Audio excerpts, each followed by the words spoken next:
บ่แม่นจะคิดว่าตนเองมีหน้าที่เพียงแต่สอนพอเข้ามาในห้องปุ๊บก็เข้าสู่บทเรียนอย่างเดียว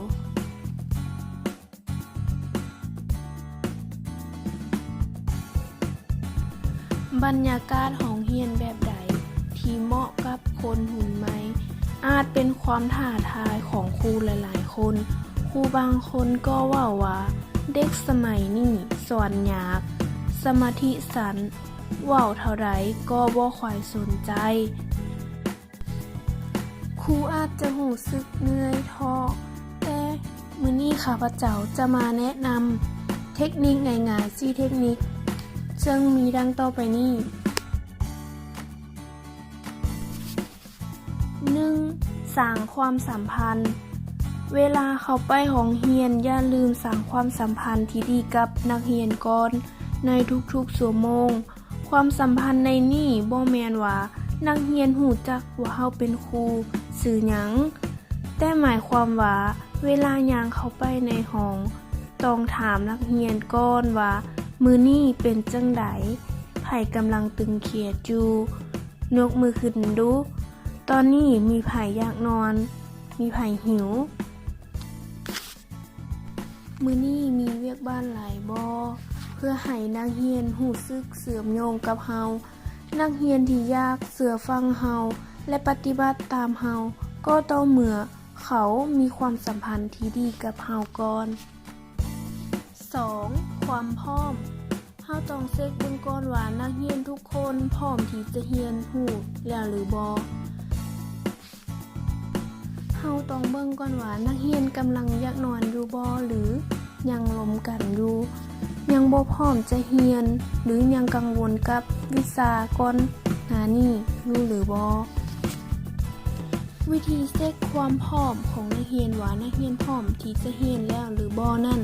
ก็มีหลายวิธีซึ่งครูแต่ละคนก็จะใส่วิธีที่แตกต่างกันไป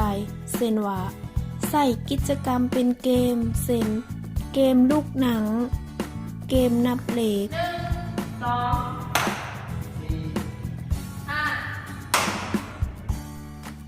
4 5 3. กฎกติกาในทุกๆชั่วโมงครูอย่าลืมที่จะทบทวนกฎกติกาในห้องเรียนเช่นว่านักเรียนสามารถร่วมกันได้แต่ร่วมตอนพักหรือถ้านักเรียนสงสัยหยังให้จดไว้แล้วยกมือถามตอนท้ายชั่วโมงเวลาอยากนอนหรือนอนหลับก็ขออนุญาตไปล้างหน้าได้หรือเวลาเจ็บท้องปวดเบาอยากไปห้องน้ำก็ขอไปได้แต่ถ้านักเรียนควรข้างเป็นผู้ใหญ่พวกเขาจะมักหลายถ้าว่าพวกเขาได้มีโอกาสร่วมคิดกติกากับครูจะเฮ็ดให้พวกเขารู้สึกว่าห้องนี้เป็นของพวกเขา 4. ก็คือสร้างแบบอย่างที่ดีซึ่งจะมีอยู่2มุมคือ 1. ครูเป็นแบบอย่างที่ดีให้กับนักเรียนใดหรือบ่ครูบอกว่านักเรียนห้ามใช้โทรศัพท์ในเวลาอยู่ห้องเรียนแต่ว่าเวลานักเรียนกำลังเฮ็ดกิจกรรมกลุ่มอยู่นั่นครูพัดลิ้นโทรศัพท์พอนักเรียนเห็นเขาก็อยากลิ้นนำเพราะว่าครูลิ้นกระตุ้นกิเลสให้พวกเขาดังนั้นถ้าอยากให้นักเรียนเป็นแบบใดอยากให้นักเรียนมีสมาธิ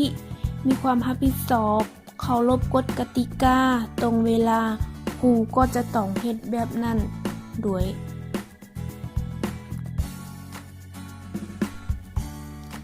และการสร้างแบบอย่างที่ดีอีกแบบหนึ่งก็คือถ้าครูเห็นนักเรียนคนใดที่เป็นแบบอย่างที่ดีครูก็ให้คำชมเชยกับเขาหรือนักเรียนบางคนเคยนั่งหลังห้องบ่ตั้งใจเรียนแต่มื้อนี้เขาเกิดตั้งใจเรียนขึ้นมาครูก็ต้องชมเชยเขาเพื่อให้พฤติกรรมที่ดีนั่นพัฒนาต่อไปถ้าเขาบ่ได้รับคำชมหรือถูกเบิ่งว่า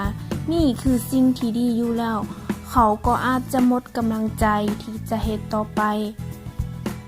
ดังนั้นอย่าลืมที่จะเป็นแบบอย่างที่ดีและอย่าลืมให้นักเรียนเป็นแบบอย่างที่ดีซึ่งกันและกันสุดท้ายนี้ก็หวังว่า CVT นี้จะเป็นประโยชน์แก่ครูทุกคนขอให้ครูสร้างสรรค์ห้องเรียนที่เฮ็ดให้นักเรียนมีความสุขและเรียนรู้ไปพร้อมๆกันได้